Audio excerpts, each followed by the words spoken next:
하나님 말씀 봅니다. 하나님 말씀 로마서 1장 18절에서 23절까지입니다. 1장 18절에서 23절까지 하나님 말씀이 이러합니다.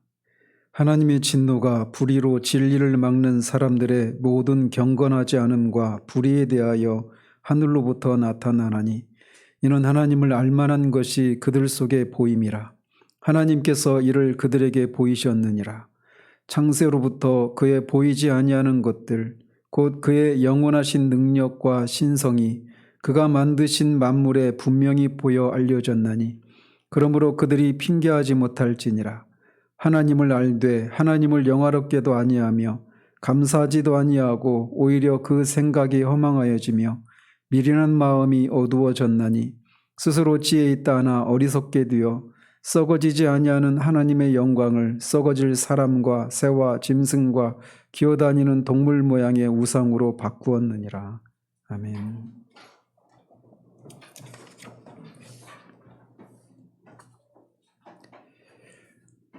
지난주에는 하나님의 진노가 왜 나타날 수밖에 없었는지라고 하는 것을 말씀드리면서 특별히 사도가 불의보다는 불경건함을 앞세우고 있는 것을 통해 죄의 본질 때문에 이 하나님의 진노가 나타날 수밖에 없었다라고 하는 것을 말씀드렸습니다.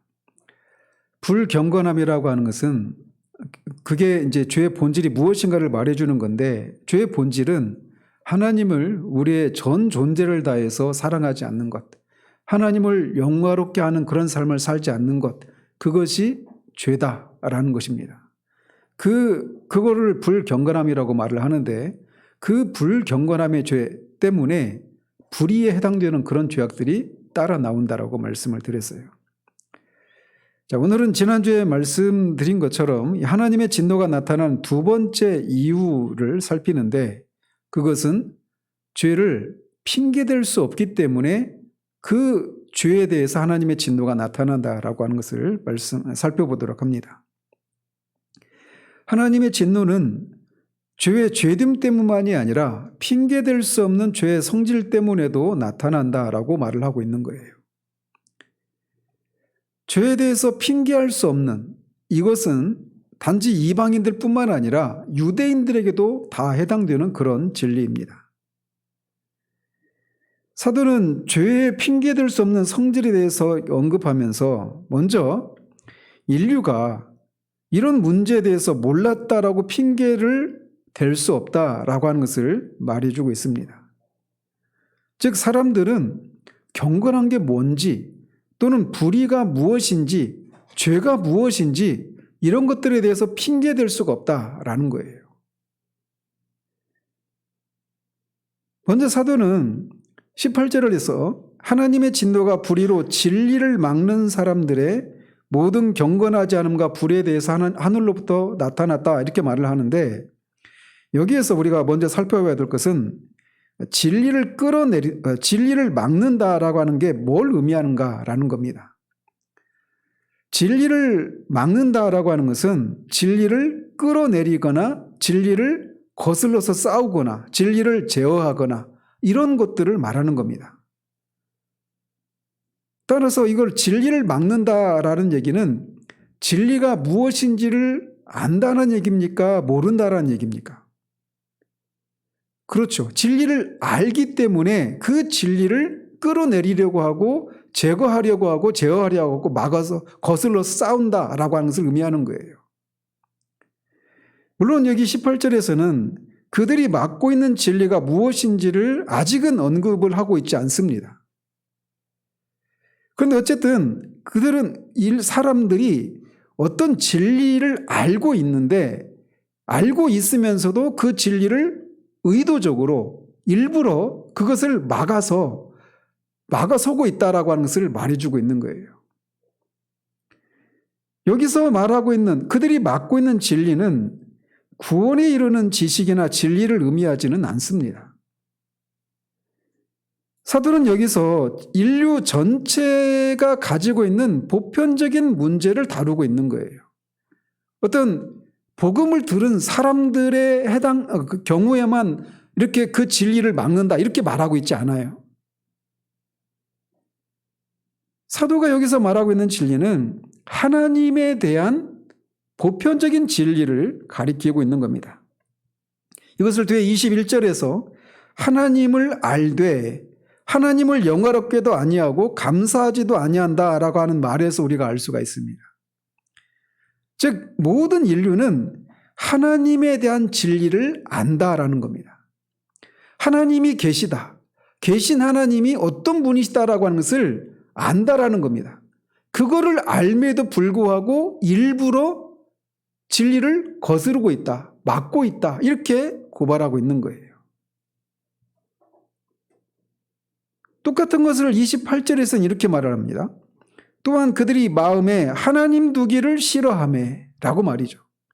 그러니까 하나님이 없다라고 말하지 않고 하나님이 있다라고 하는 것은 하나님이 계시다라고 하는 것을 모르는 게 아니라 하나님이 계시다라고 하는 것을 알매도 불구하고 그들의 마음에 하나님 두기를 싫어한다라고 말을 하고 있는 거예요.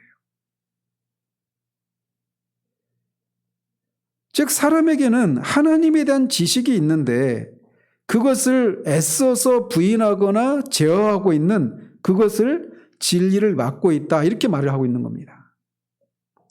그렇기 때문에 사람들은 하나님이 계시다라고 하는 것을 몰랐다라고 말할 수 없다라는 거예요.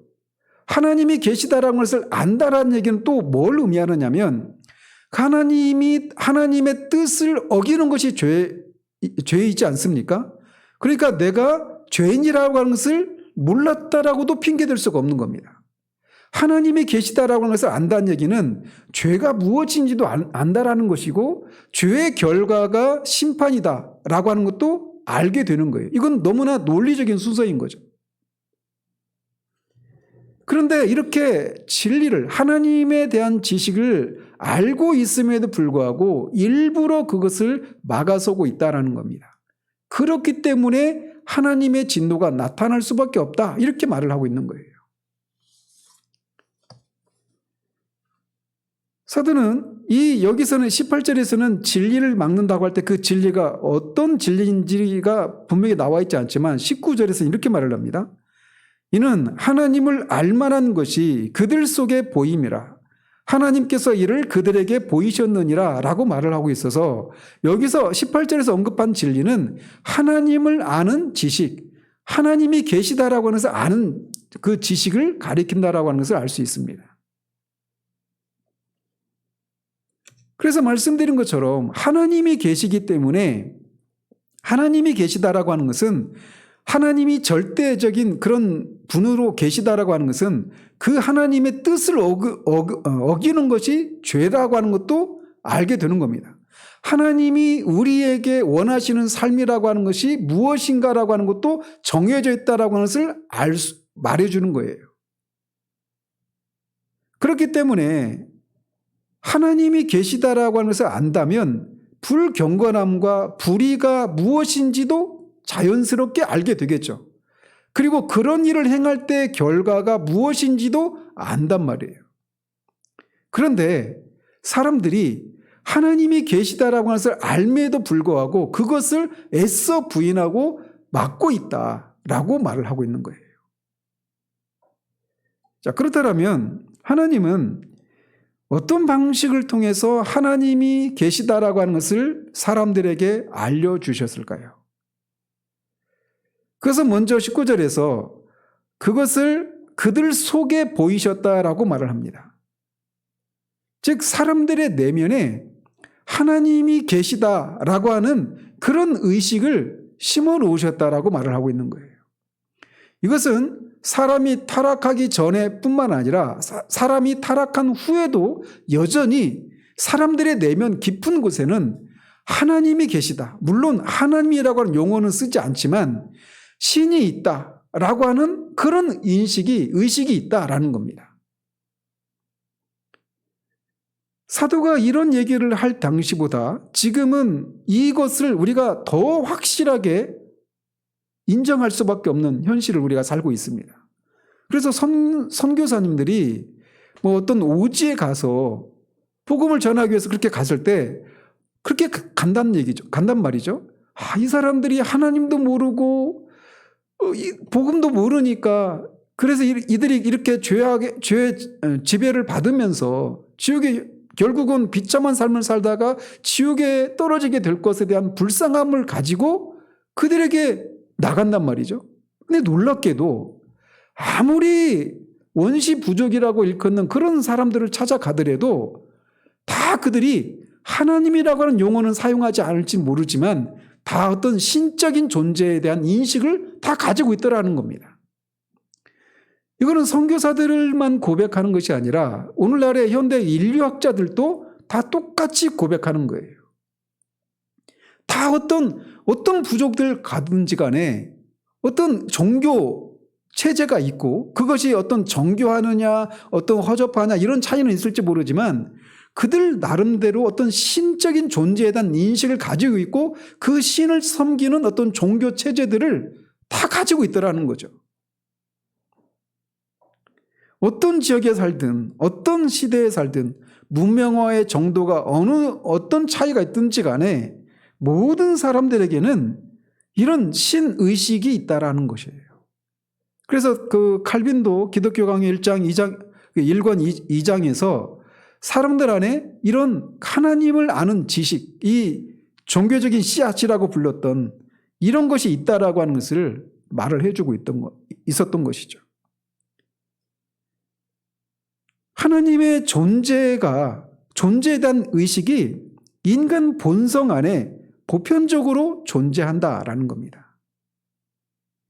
심지어 이것은 나는 하나님이 없다고 생각해 라고 말하는 무신론자들조차도 이 하나님의 의식, 하나님의 존재에 대한 이 의식을 떨칠 수가 없습니다. 아무리 그들이 강력하게 이 무신론적인 그런 생각을 자신의 삶을 통해서 어떤 가르침을 통해서 그들이 그걸 설파한다 하더라도 그 의식을 떨쳐낼 수가 없는 거예요.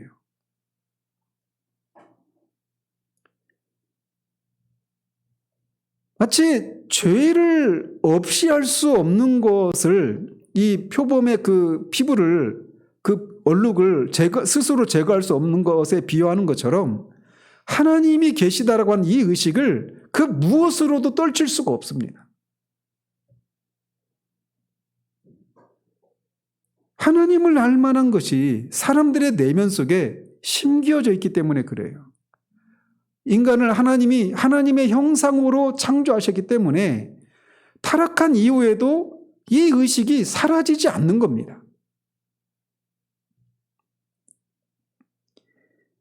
두 번째로 하나님을 알 만한 지식은 양심을 통해서도 하나님의 존재를 하나님이 계시다라고 하는 것을 알 수 있다라고 말을 합니다. 양심이 하는 일은 옳고 그름을 분별하는 기능입니다. 그래서 사람들에게는 사람들에게 다 옳고 그름이라고 하는 그런 기준이 있어요. 그래서 무엇인가 누군가가 옳은 일을 하지 않은 것에 대해서 분노하고 옳지 않은 일을 했는데도 그것에 대해서 어떤 정당한 형벌을 받지 않는 것에 대해서 막 분노한단 말이죠. 그리고 이 세상이 뭔가 도덕적으로 공의에 의해서 통치가 되어야 한다라고 하는 그런 의식이 사람들 안에 있는 겁니다. 그래서 32절에 보면 그들이 이 같은 일을 행하는 자는 사형에 해당한다고 하나님께서 정하심을 알고도 라고 하는 말을 하고 있어요. 여기서 말하는 이 같은 일이라고 하는 건 앞에서 29절에서 31절에서 언급하고 있는 각종 불의한 일들입니다. 그 각종 불의한 일들을 행하게 되면 그렇게 행하는 자들은 사형에 해당한다라고 하는 것을 하나님이 정하셨다라고 하는 것을 사람들이 안다라는 겁니다. 그러니까 이런 불의를 행하는 것에 대해서 어떤 공의에 의한 어떤 심판과 징계가 내려져야 된다라고 하는 의식을 사람들이 다 가지고 있다라는 거예요. 근데 그런 의식을 갖게 되는 건 뭐냐? 사람에게 양심이라고 하는 것이 있기 때문이다라고 말을 하고 있는 거예요. 그리고 그런 걸 정해 놓으신 분이 하나님이시다라고 말을 하고 있단 말이죠.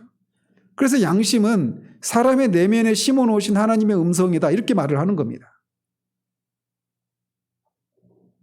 이렇게 옳고 그름에 대한 의식, 죄에 대해서는 반드시 죄값을 치러야 한다라고 하는 이런 의식, 또는 우리가 소위 그런 사필 규정이라고 하는 그런 말이 있지 않습니까? 사악한 것들, 어그러진 것들은 반드시 옳은 대로 돌아오게 되어 있다, 이렇게 얘기를 하잖아요. 그래서 사필 규정을 추구한단 말이죠. 이런 의식들이 있는 것 그 자체가 하나님이 계시다라고 하는 것을 말해주는 이런 증거라고 성경은 말해주고 있는 거예요. 이렇게 사람의 내면과 양심에 하나님에 대한 지식을 주셨다라는 겁니다. 이것은 유대인과 이방인을 가리지 않고 모든 인류에게 주어진 것들이에요. 양심이 유대인에게만 있는 게 아니잖아요. 이방인에게도 있고 유대인에게도 있는 거예요. 이렇게 하나님은 사람의 내면에 하나님을 알 만한 것들을 주셨다라는 겁니다. 그렇기 때문에 하나님이 계신 줄 몰랐어요 라고 핑계댈 수도 없고, 하나님이 계시는 것을 아니까 당연히 죄가 무엇인지도 알게 되는 것이고 죄에 대한 결과가 심판이다라고 하는 것도 안단 말이죠. 그래서 이런 모든 것들을 핑계댈 수 없다라고 말을 하고 있는 겁니다. 그런데 하나님은 인간의 내면을 통해서만 하나님을 알 만한 것을 주신 것이 아니라 인간 외부를 통해서도 하나님을 알 만한 것을 주셨다라고 말을 하고 있습니다. 그 20절에서 말하고 있는 거예요. 창세로부터 그의 보이지 아니하는 것들, 곧 그의 영원하신 능력과 신성이 그가 만드신 만물에 분명히 보여 알려졌나니 그러므로 그들이 핑계하지 못할지니라 라고 말하고 있습니다. 즉 창조 세계를 보면, 이 자연 만물을 보면 그것을 만든 신이 있구나라고 하는 것을 알 수 있도록, 그것을 핑계댈 수 없을 정도로 그것을 통해서 하나님이 계시다라고 하는 것을 드러내셨다라고 말을 하고 있는 겁니다. 이 구절은 자신은 하나님이 계시다라고 하는 것을 믿지 않는다라고 말하는 사람들과 우리가 대화를 나눌 때 굉장히 중요한 구절입니다. 우리가 그런 사람들과 논쟁할 때 이 구절은 그들과 어떤 접촉점을 형성할 수 있는 그런 구절이라고 할 수가 있어요. 이런 표현은 하나님이 이렇게 자연 만물을 통해서 하나님 당신 자신의 어떠하심을 드러내셨다라고 말하는 이것은 이 구절에서 뿐만 아니라 성경 여러 곳에서 이것을 증거하고 있죠. 예를 들면 시편 147편이나 사도행전 14장에서 이 바울이 루스드라에서 행했던 설교 속에서도 그걸 말해주고 있어요. 17절에 보면 자기를 증언하지 아니하신 것이 아니니 곧 여러분에게 하늘로부터 비를 내리시며 결실기를 주시는 선한 일을 하사 음식과 기쁨으로 여러분의 마음에 만족하게 하셨다, 이렇게 말을 합니다. 또 욥기 37장 38장을 보십시오. 천체와 이 모든 우주 만물을 하나님이 창조하셨다라는 얘기가 웅장하게 그렇게 나와 있습니다. 하나님은 태양과 달과 별과 모든 짐승과 어떤 그런 자연 속에 존재하는 그 모든 어떤 질서와 이런 모든 것들을 통해서 하나님이 이 모든 것들을 창조하신 어떤 신이 계시다라고 하는 것을 사람들이 알 수 있도록 그것을 계시해 주셨다라고 말을 하고 있는 겁니다. 오늘날 그런데 우리는 이 매일 보는 이 세상을 보면서 어떤 사람들은 우연히 이런 것이 생겨났다라고 말을 합니다. 현대인들은 우주의 생성은 빅뱅에 의해서 생겨났고 모든 생명체는 진화의 우연히 어떤 생명체가 생겨나고 더 고등한 그런 생명체로 진화해 갔다라고 하는 것을 믿습니다. 그래서 우주 생성의 기원과 생명체의 기원을 빅뱅과 진화론, 이 두 가지로 설명을 해요. 근데 똑같이 공통점이 있습니다. 뭐냐? 우연이에요. 우연히 빅뱅이 일어났고 우연히 생명체가 생겨났고 우연히 그보다 고등한 생명체가 생겨났다. 그들이 믿는 신은 우연이라고 하는 신과 오랜 기간이라고 하는 신입니다. 오늘날 우리는 이 두 가지 중에 이런 우연이라고 하는 신을 믿든지 아니면 이 모든 자연 만물을 창조하신 어떤 신적인 존재가 계시다라고 하는 이것을 믿든지 둘 중에 하나를 우리는 믿어야 하는 그런 시대를 살아가고 있습니다. 그래서 오늘날은 이 빅뱅이나 진화를 믿지 않는 사람들은 비과학적이고 비이성적인 광신자라고 하는 그런 인식을 가지게 됩니다. 특히나 과학계에서는 완전히 매장되죠. 이런 사람들은. 창조를 믿는 사람들은 어떤 연구비도 따내지 못하고 완전히 과학자 세계에서 완전히 왕따가 되는 그런 시대를 우리가 살고 있어요. 그런데 제가 그 창세기 강의를 하면서도 말씀을 드렸지만 우리가 정말 어떤 고등한 그런 생명체뿐만 아니라 식물만 봐도 어떻게 이런 것들이 우연히 생겨났다라고 말할 수 있을까라는 그런 증거들이 너무나 많습니다. 그때도 말씀드렸잖아요. 어떤 그런 꽃잎이나 나뭇잎이 그 모양 구조가 나뭇잎의 수나 이런 것들이 놀랍게도 피보나치 수열에 의해서 그런 게 생겨났다라는 거. 피보나치 수열은 뭐냐면 1 더하기 2가 3이잖아요. 그러니까 앞에 있는 수 더한 수가 다음에 계속 배치되는 방식이 그게 피보나치 수열입니다. 1, 2, 3, 5, 8 이런 식으로 나가는 거죠. 근데 나뭇잎이나 가지의 수가 정교하게 이 피보나치 수열을 따라서 나뭇잎의 숫자나 이런 가지 꽃잎의 그 숫자가 그런 배치를 갖고 있다라는 거예요. 해바라기 씨나 이런 데이지 꽃이나 이런 것들 보면 정말 너무나도 정교하게 이런 원리를 따라서 이렇게 되어 있습니다. 이걸 어떻게 우연이라고 말할 수 있을까요? 그 한 가지만 가지고도 말이죠. 그게 그 꽃잎이나 이런 게 나올 때도 이런 수열을 따라서 나온다고 그래요. 그래야 햇빛을 골고루 받을 수 있기 때문에 그렇게 나온다고 합니다. 이게 어떻게 우연이라고 할 수 있을까라는 거죠. 그래서 이 포 아텔레라고 하는 수학자가 식물들이 수학을 알았든지 몰랐든지 간에 식물들은 분명히 일정한 규칙을 따라 프로그램 되어 있다라고 말을 해요.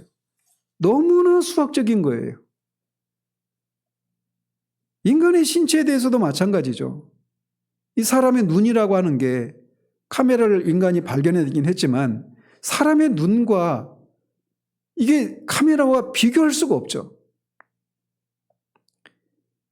인간의 신체 하나만 봐도 어떻게 이런 것이 우연히 생겨났다라고 말할 수 있을지 정직하다면 이건 우연히 생겨났다라고 말할 수가 없어요. 차라리 잘 모르겠다라고 말하는 게 정직한 겁니다.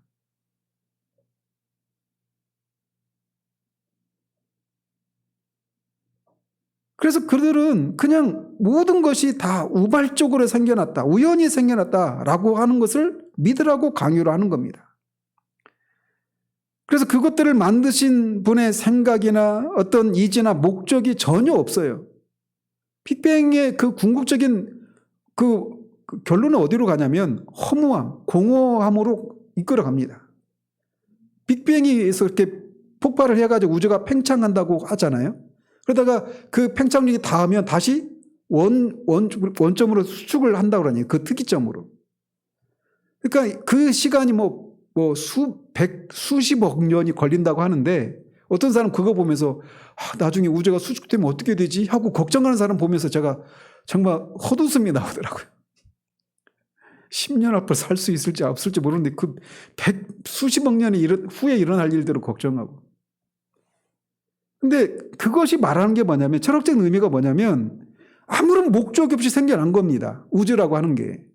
그리고 그게 팽창을 했다가 그 팽창하는 과정에서 어마어마한 일들이 일어나잖아요. 근데 나중에는 다 원점으로 돌아간다라는 겁니다. 그 팽창하는 과정 속에 일어났던 그 모든 것들이 아무런 의미가 없이 그냥 무로 돌아가 버리는 거예요. 빅뱅의 철학은. 그러니까 인생에 목적이 없는 겁니다. 삶의 목적이 없고 완전히 무로 돌아가는 거예요. 근데 그걸 믿으라는 거죠. 그래서 아인슈타인이 이렇게 말을 했다고 하잖아요. 나는 하나님이 없다고 말하는 사람을 불쌍하게 여긴다. 과학을 진지하게 탐구하는 모든 사람들은 우주의 법칙 안에 하나님의 영이 존재한다는 것을 확신하게 된다라고 말이죠. 어쨌든 이렇게 인간 외부에 있는 창조 세계를 보면 하나님이 계시다라고 하는 것을 인정하지 않을 수 없을 정도로 그렇게 만물 속에 그렇게 하나님의 신성과 능력을 나타내 주셨다. 이렇게 말을 하고 있는 거예요. 그뿐만이 아니라 그렇게 창조된 이 자연 만물이 어떤 질서와 균형과 조화를 이루면서 움직이고 있다라는 겁니다. 뭐라고 하죠? 우주 상수라고 하나요? 그러니까 이 우주가 아주 정교하게 튜닝이 되어 있다라는 거예요. 이 지금 지구의 생명체가 존재하기 위해서 지금의 그 모든 대기와 이런 모든 것들이 조금이라도 차이가 있으면 태양과 지구 사이 거리나 이런 천체 안에서의 지구의 위치뿐만 아니라 지구 내부를 구성하고 있는 그 생명체가 존재하기 위해서 필요한 그 모든 조건들이 지금의 현 상태와 조금이라도 차이가 난다면 지구도 존재할 수 없을 뿐만 아니라 생명체도 존재할 수 없다라는 거예요. 그 어마어마한 그런 확률로 그렇게 정확하게 튜닝이 되었다라는 거죠. 근데 그런 것들을 어떻게 우연이라고 할 수 있을까라는 거죠. 대단한 믿음을 요구하는 거예요. 어쨌든 그런 창조 세계가 섭리되어지는 그런 모습을 통해서도 우리는 하나님이 계시지 않고야 어떻게 이런 것들이 지금 이렇게 질서와 조화를 이루고 있을 수 있을까라고 하는 생각을 할 수 있도록 그렇게 해 놓으셨다라고 말을 하고 있는 거예요. 그리고 외부에 나타난 하나님을 아문한 지식은 세계 역사를 통해서도 하나님이 계시다라고 하는 것을 드러내셨다라고 성경은 우리에게 말해주고 있습니다. 이렇게 하나님은 인간의 내면에 또 외부에 이런 여러 가지 증거들을 통해서 사람들이 하나님이 계신 줄 몰랐어요 라고 핑계댈 수 없을 정도로 분명한 하나님을 알만한 것들을 심어 놓으셨다라고 말을 하고 있어요. 그래서 그런 것들을 통해서 인간의 내면에 있는 신의식이나 양심이나 외부에 있는 그런 창조세계와 섭리와 역사 이런 것들을 통해서 하나님을 계시하고 있다라고 말을 하는 겁니다. 그래서 그거를 일반 계시라고 불러요. 계시는 일반 계시와 특별 계시 두 종류가 있죠. 일반 계시와 특별 계시로 나눈 기준은 뭐냐면 그 계시의 대상이 일반 모든 사람들에게 해당되는 것이냐 아니면 특별한 사람들에게만 해당되는 것이냐로 이제 특별 계시와 일반 계시로 나누는 겁니다. 여기서 말하고 있는 것은 일반 계시를 말하고 있는 거예요. 사도가 지금 19절 이하에서 말하고 있는 거는.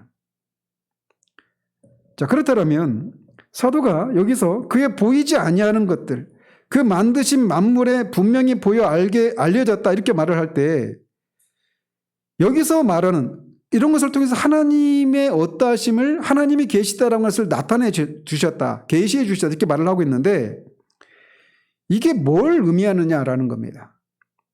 사도 요한에 의하면 어느 때나 하나님을 본 사람이 없다라고 말을 하고 있어요. 그런데 여기서는 하나님을 알만한 것을 모든 만물 속에 나타내 주셨다 이렇게 말을 하고 있단 말이죠. 이게 서로 충돌을 일으키는 것처럼 보이잖아요.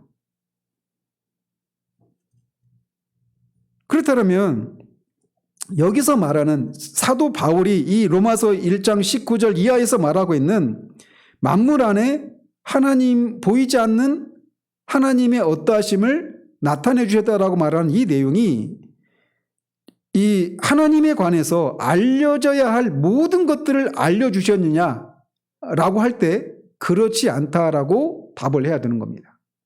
즉 인간 내면에 있는 신의식이나 양심이나 창조세계나 섭리나 세계 역사 이걸 보면 하나님이 계시구나 라고 하는 것을 알 수 있다라고 말을 하고 있는데 이것이 하나님에 대해서 우리가 마땅히 하나님에 대해서 알려져야 될 그 모든 것들을 그런 것들을 통해 나타내 주셨다 이걸 의미하는 건 아니라는 거예요. 즉 부분적으로만 알려주셨다는 겁니다. 하나님에 대해서. 하나님은 누구에게나 심지어 그리스도인인 우리에게서마저도 하나님은 완전히 이해해 주실 수 있는 분이 아닙니다. 이걸 하나님의 불가해성이라고 말을 합니다. 완전히 우리는 알 수가 없어요. 영혼을 살아도 하나님을 완전히 알 수가 없습니다. 그분은 무한하신 분이시기 때문에 그렇단 말이죠. 그렇기 때문에 사도가 여기서 말하고 있는 것은 하나님에 관한 모든 진리가 이런 내적이고 외적인 이런 것들을 통해 알려주셨다, 이걸 의미하는 건 아니에요. 부분적인 계시에 불과하다는 거죠. 또 마찬가지로 이 구원에 관한 전체 진리를 발견할 수 있다라고 말하고 있는 것도 아닙니다. 여기서 말하고 있는 게. 왜냐하면 구원에 관한 전체 진리를 아는 방식은 한 가지밖에 없습니다. 그것은 오직 성령을 통해서만 알 수가 있는 거예요. 즉 특별한 계시를 통해서만 구원에 이르는 지식을 알 수 있다라고 사도는 고린도전서 2장 14절에서 분명히 말하고 있단 말이죠. 그렇기 때문에 육에 속한 사람은 영적인 맹인이다라고 말할 수 있는 거죠. 그래서 나 같은 죄인 살리신 그 작사가도 내가 전에는 맹인이었지만 이제는 봅니다, 이렇게 고백을 하잖아요. 자연인, 즉 육에 속한 사람은 죄 가운데 있어서 창조 세계와 섭리와 역사를 연구한다 할지라도 하나님의 계시구나라고 하는 것은 알 수 있을지 모르지만 구원을 아는 지식에는 도달하지 못하는 겁니다. 이게 일반 계시가 가지고 있는 한계예요. 그렇기 때문에 특별 계시가 필요했던 겁니다. 그리고 하나님은 그것을 주셨어요. 그게 바로 은혜입니다. 그래서 사도는 여기서 말하는 이 일반 계시에 대해서 언급하고 있는 이 부분에서 이거를 분명히 하고 있어요. 창세로부터 그에 보이지 아니하는 것들이 만물에 분명히 나타났다라고 말하면서 하나님의 영원하신 능력과 신성 이외에 대해서는 언급을 하고 있지 않는 겁니다.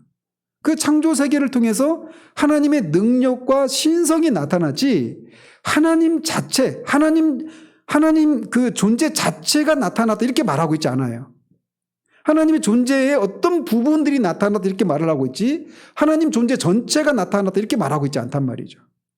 그런 면에서 이 킹 제임스 버전에 보면 여기서 신성을 God had 이렇게 번역을 합니다. God had. 이게 어떤 거냐면 우리말로 말하면 신격 이렇게 번역할 수 있는 거예요. 그래 하나님 존재 자체가 만물 속에 나타났다 이렇게 번역을 했단 말이죠.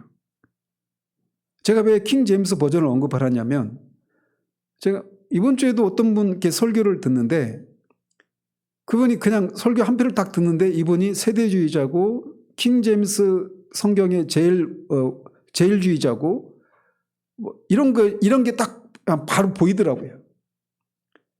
킹 제임스 버전은 무효하다라고 주장을 하는 사람들이 있어요. 대표적인 이제 학교가 말씀 보존학교라고 하는 데고 말씀 보존학교 정도는 아니지만 킹 제임스 버전이 가장 최고의 그런 그 번역본이다 이렇게 얘기하는 사람이 있어요. 오류가 없다라고까지 생각을 합니다. 그들은. 근데 이 한 구절만 봐도 킹 제임스 버전에도 잘못된 번역이 있어요. 사도가 여기서 하나님의 영원하신 능력과 신성이 나타났다라고 그렇게 특정지어서 말하고 있는 이유가 여기 있는 겁니다. 킹 제임스 버전에 따라서 God had라고 번역을 하면 이 일반 계시를 통해서 하나님 존재 자체가 나타났다 이렇게 번역을 하고 있는 거란 말이에요. 킹 제임스 버전에 따르면. 근데 그렇지 않다라는 겁니다. 그래서 우리말 성경처럼 신성이 나타났다 이렇게 말을 하는 거예요. 그것은 신격이 아닙니다.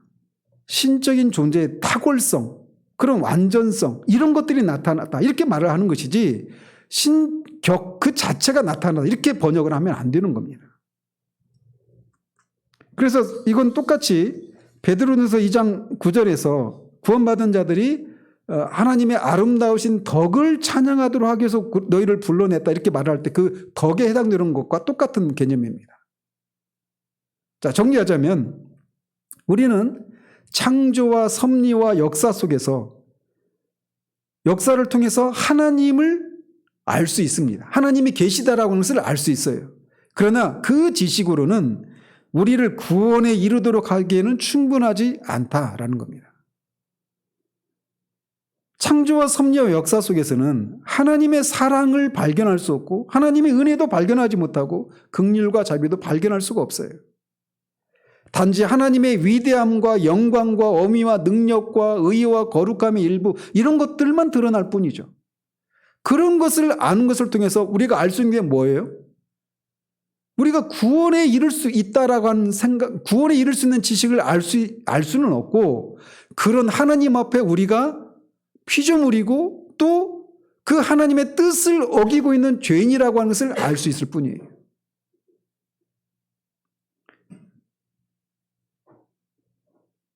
비록 이렇게 일반 계시는 부분적이고 구원에 이르기에는 충분하지 않은 그런 계시입니다. 그럼에도 불구하고 사도가 여기서 말하고 있는 것은 경건하지 않음과 불의에 대해서 핑계대지 못할 만큼은 하나님이 그 일반 계시를 통해서 당신을 드러내셨다. 이렇게 말하고 있는 겁니다.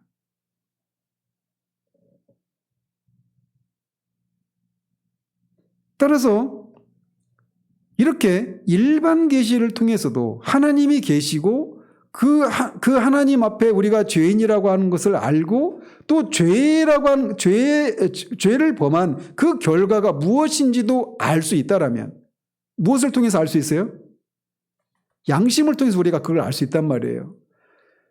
그래서 이렇게 일반 계시를 통해서도 하나님의 존재에 대해서 죄에 대해서 죄의 결과에 대해서도 핑계댈 수 없을 만큼 그렇게 충분히 그렇게 하나님을 계시해 주셨다고 이렇게 말한단 말이에요. 그렇다면 하나님의 법을 소유하고 있는 유대인들은 얼마나 자신의 불경건함과 불에 대해서 핑계대지 못하겠는가라는 겁니다. 이게 지금 사도가 여기서 말하고 있는 논리가 그거예요.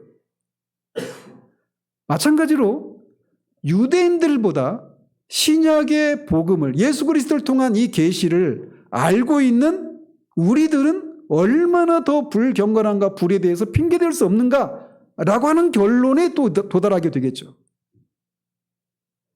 북한이나 이슬람권이나 복음을 접할 수 없는 나라에서 태어난 사람보다 대한민국 사람이 그리고 특별히 교회를 다니고 있는 사람들의 경우에는 더욱더 죄에 대해서 핑계댈 수가 없다. 이게 사도의 논리예요. 그렇기 때문에 누구도 하나님이 있는지도 모르겠고 그러니까 당연히 하나님을 알 수 없기 때문에 죄가 무엇인지도 몰랐다라고 핑계댈 수 없다라는 겁니다. 모든 사람은 하나님에 대한 진리를 알고 있습니다. 그런데 사도가 지금 언급하고 있는 것은 더 큰 문제가 있다는 겁니다. 사람들이 이렇게 하나님이 계시다라고 하는 것을 핑계댈 수 없을 정도로 알고 있는데도 그 진리를 알고 있는데도 불의로 그 진리를 막고 있다는 겁니다. 앞에서도 말씀드린 것처럼 진리가 알려졌기 때문에 그것을 막을 수 있다라고 말씀드리지 않았습니까? 그들은 하나님이 계시다라고 하는 것을 알고 있음에도 불구하고 의도적으로 그것을 막는 일을 하고 있다라고 말하고 있는 거예요. 그래서 진리를 왜곡시키고 그것을 제거하려고 하는 수많은 논리와 어떤 것들을 만들어내는 겁니다. 그런데 그런 일은 소용이 없습니다. 그들의 내면에 신의식이 있어요. 자신의 내면을 완전히 사라지게 하지 않는 한 이 신의식을 떨쳐낼 수가 없단 말이에요. 그들에게 양심이라고 하는 것이 있습니다. 양심을 따라서 옳고 그런 것에 대한 의식이 늘 존재하는 거예요. 그리고 그들 밖에 창조세계와 섭리와 세상의 역사를 통해서도 하나님이 계시지 않다라면 이런 것들이 설명이 안 된다라고 하는 현실들을 본단 말이죠. 그리고 그런 것을 통해서 하나님의 성품의 일부분을 알고 있습니다. 그래서 그들이 행하는 불경건과 불의에 대해서 그 양심이 늘 송사를 하고 있어요. 그리고 그 죄들에 대해서 사형에 해당된다라고 하는 것을 알고 있음에도 불구하고 의도적으로 불의로 진리를 막고 거슬러 싸우고 있다라는 겁니다. 이게 오늘날 불신자들의 상태인 거예요. 자, 그렇다면 이렇게 인간의 내면과 밖에 있는 창조세계와 섭리와 세계 역사를 통해서 하나님이 계시다라는 것을 부인할 수 없을 정도로, 핑계댈 수 없을 정도로 이렇게 분명히 드러나고 있는데 왜 사람들은 이렇게 그 불의로 그것을 애써 거슬러 싸우는 그런 삶을 살아가고 있을까라는 겁니다. 사도는 우리에게 여러 구절을 통해서 이 질문에 대한 답을 하고 있는데, 첫 번째는 이렇게 하는 근본적인 원인은 교만 때문이다라고 말을 합니다. 특별히 지적인 교만입니다. 22절에 스스로 지혜 있다 하나 어리석게 되어라고 말합니다. 스스로 지혜 있는 사람이라고 말하는 사람들에게서 특별히 이런 모습이 더 많이 보여요. 여러분 니체나 이런 그 무신론 철학자들 보십시오. 그들은 진짜 천재입니다. 굉장히 지적인 능력이 뛰어난 사람들이에요.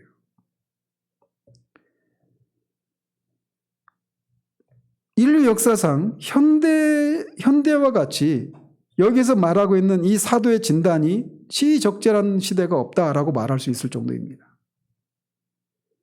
오늘날은 하나님을 믿는 것은 시대착오적인 것이라고 하는 것이 상식이 되어버린 시대입니다. 특히나 지성적인 사람이라고 생각하는 사람일수록 이런 생각을 하는 거예요.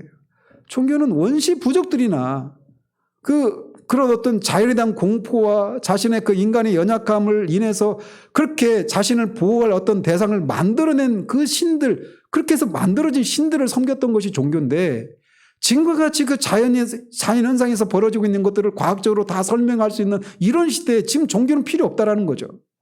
종교를 믿는 것은 다 그런 원시 부족같이 그런 지적인 능력이 뛰어나지 않았던 그런 시대에나 통하는 것이지 지금은 필요 없다라는 겁니다.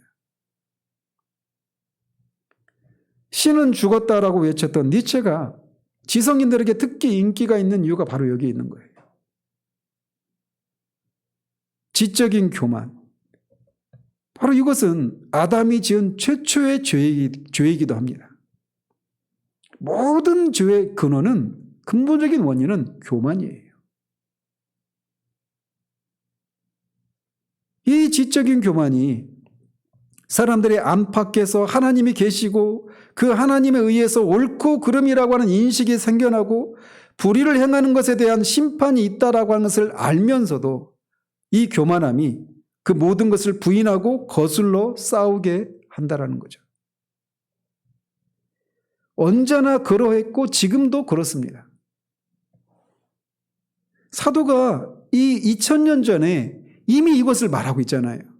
오늘날 와가지고 무신론적인 실존주의자나 구조주의나 이런 사람들에 의해서 이런 얘기가 처음으로 그렇게 말해진 게 아닙니다. 사람들 안에 있는 것들을 논리화한 거고 철학화한 것이지 이런 것들이 사람들 안에 늘 있어 왔던 것이라는 거예요.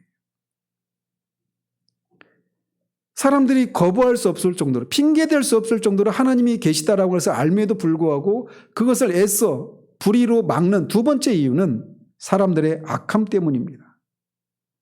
28절에 그들이 마음에 하나님 두기를 싫어하며 라고 하는 말을 통해서 우리가 알 수가 있습니다. 마음에 하나님을 두기 싫어하기 때문에 사람의 안팎에서 하나님의 존재를 그렇게 핑계댈 수 없을 정도로 증거하고 있음에도 불구하고 애써 하나님의 존재를 부인하고 하나님이 세워놓으신 질서와 계명을 따라 살지 않고 자신이 옳다고 생각하는 것을 따라 살게 된다는 겁니다. 이게 바로 인간의 악함이라는 거예요. 하나님이 계시지 않다라면 필연적으로 절대자이신 하나님이 계시지 않다라면 필연적으로 그 하나님의 자리를 대신할 또 다른 신이 요구됩니다. 그게 누굽니까? 우리예요. 하나님이 무엇이 선이고 무엇이 악한 것인지, 그래서 하나님이 이것을 행하라 또는 이것을 하지 말라라고 말씀하시고 우리는 거기에 순종해야 될 그런 피조물의 자리에 있다라고 하는 것을 인정하지 않은 채 내가 스스로 아담이 취했던 것처럼 내가 스스로 하나님의 자리, 하나님이 되어서 선과 악을 내가 스스로 분별하겠다는 겁니다. 이게 오늘날 이 세상이 이 모양이 된 원인이에요. 근본적인 원인이 바로 거기에 있는 겁니다.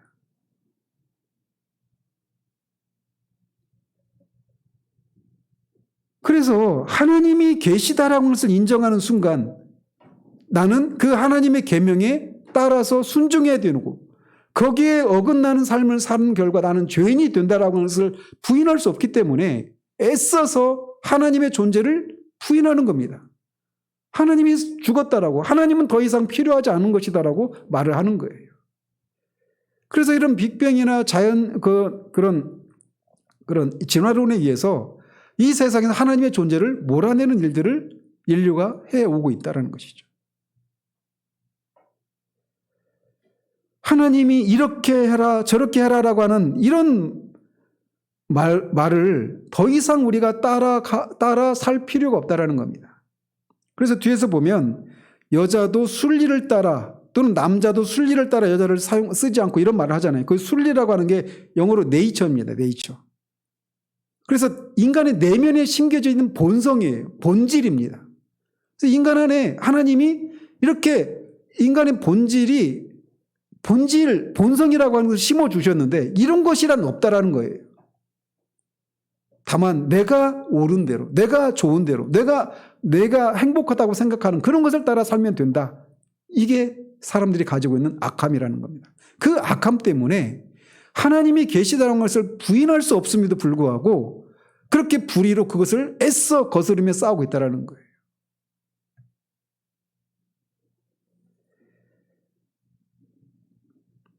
세 번째로 이렇게 안팎의 증거들을 통해서 하나님이 계시다라는 것을 알매도 불구하고 그것을 애써 막는 이유는 사람의 마음이 어두워졌기 때문에 그렇습니다. 21절에 미련한 마음이 어두워졌나니 라고 하는 말에서 우리가 알 수가 있습니다. 인간의 내면과 인간의 밖에 있는 그런 것들을 통해서 하나님이 계시다라고 하는 것을 부인할 수 없음에도 불구하고 불의로 애써서 그 진리를 막는 그 원인들, 이 순서를 한번 보십시오. 교만함, 악함, 그리고 마음의 어두움. 이 순서를 따라 그렇게 되어가는 겁니다. 그러나 그 결과는 어떤 결과를 가져오느냐? 마음이 미련하게 되는 결과를 가져올 뿐입니다. 마음이 미련하다라고 말할 때 그 마음은 인격의 중심을 말하는 겁니다. 인격의 좌소라고 말을 해요. 그러니까 인격의 중심이 어두워지니까 인격의 중심이 그렇게 되니까 우리나라 가지고 얘기하면 컨트롤 타워가 대통령을 중심으로 한 이 그 컨트롤 타워가 그런 제대로 된 생각을 가지고 있지 못하면 그냥 거기서 끝나는 게 아니라 온 나라, 온 국민이 다 영향을 받잖아요. 그런 것처럼 우리 한 인격의 좌소인, 인격의 중심이 마음이 어두워져 버리면 우리가 행하는 모든 것이 다 어두워질 뿐입니다.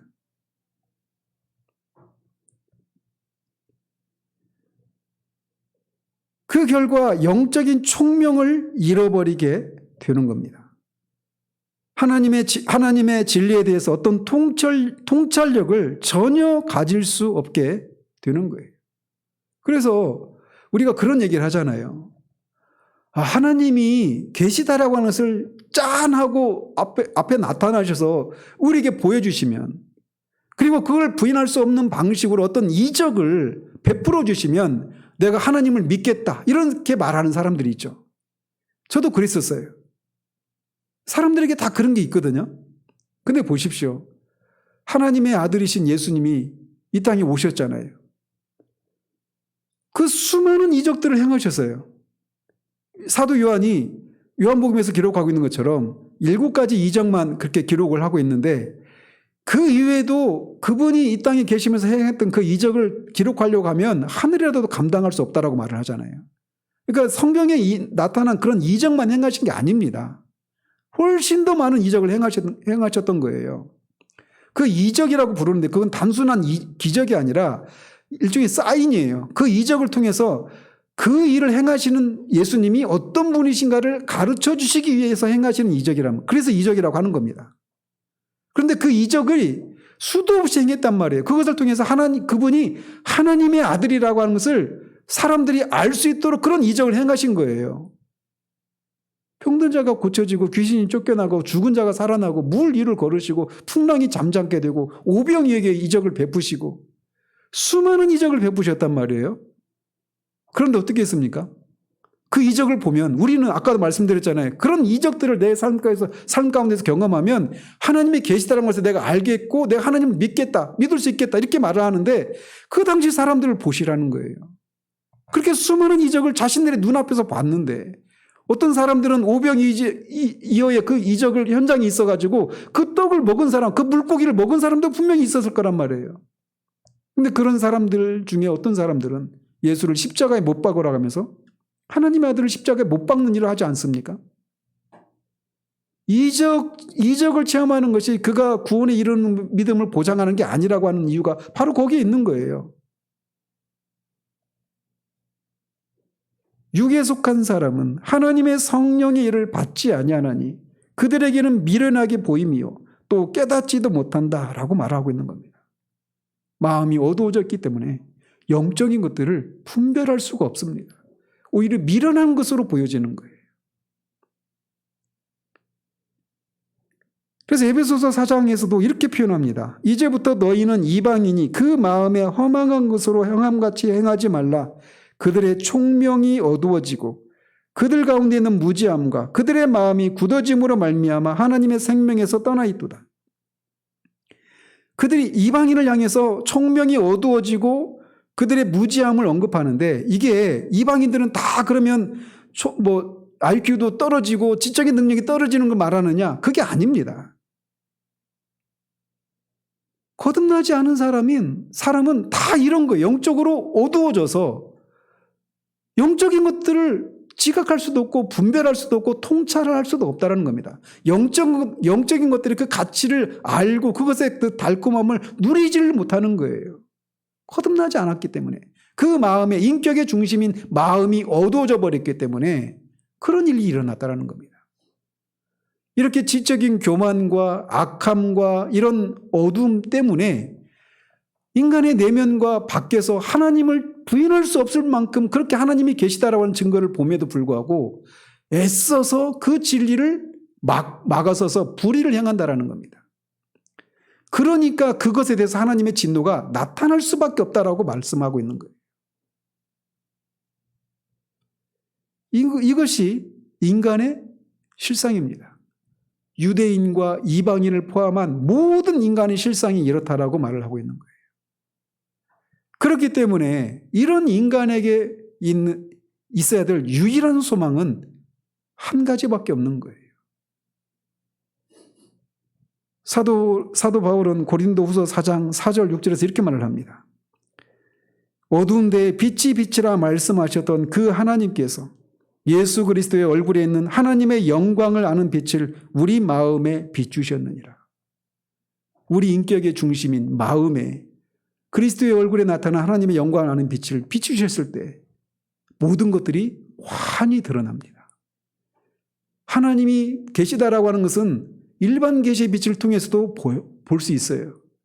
근데 이 복음의 빛을 받는 순간 우리는 그 하나님 앞에 우리가 죄인이라는 것을 알고 그 죄에서 스스로 벗어날 수 없다라고 하는 것을 압니다.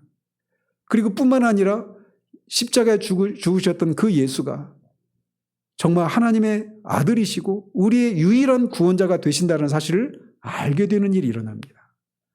그러면서 그렇게 지금까지 수없이 보았던 이 그런 창조 세계나 섭리나 세계 역사 이런 것들 속에서 하나님의 운행하시는 손길들을 보게 되는 일들이 일어나게 됩니다.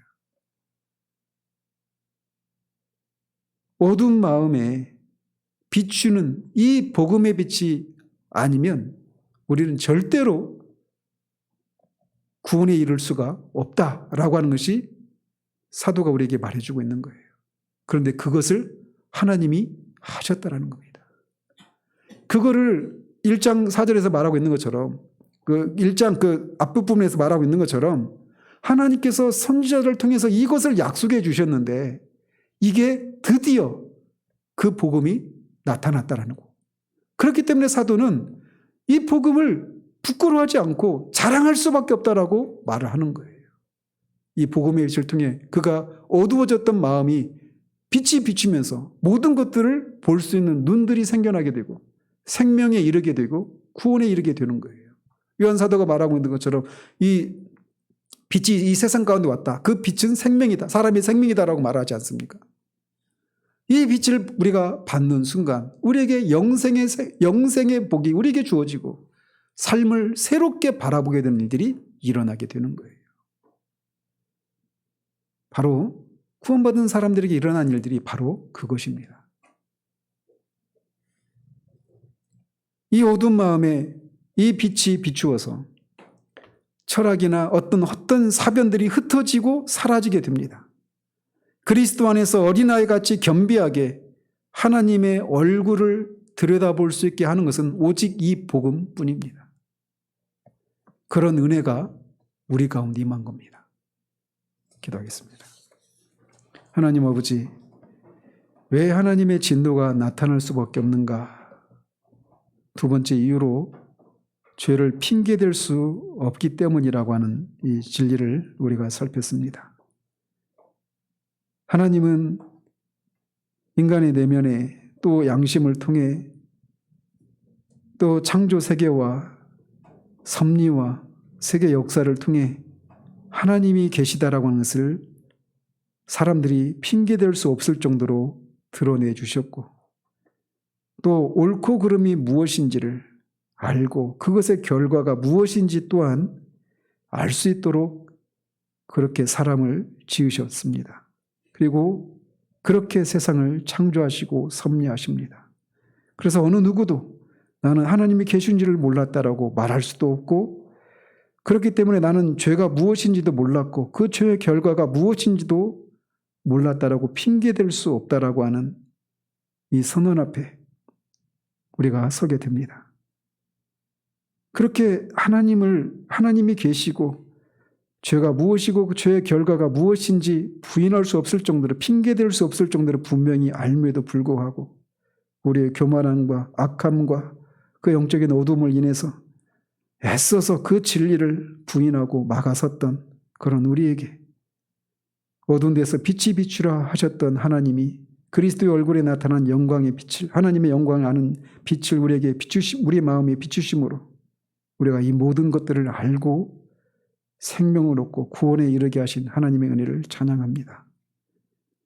이것을 인해서 우리가 참으로 하나님께 감사와 찬양을 올리는 것에 쉬지 않는 우리들 될 수 있도록 도우시고 더 나아가 여전히 그렇게 어둠 가운데 있는 사람들에게 이 복음의 빛을 전하는 일들에 열심을 내는 우리들 될 수 있도록 도와주시옵소서.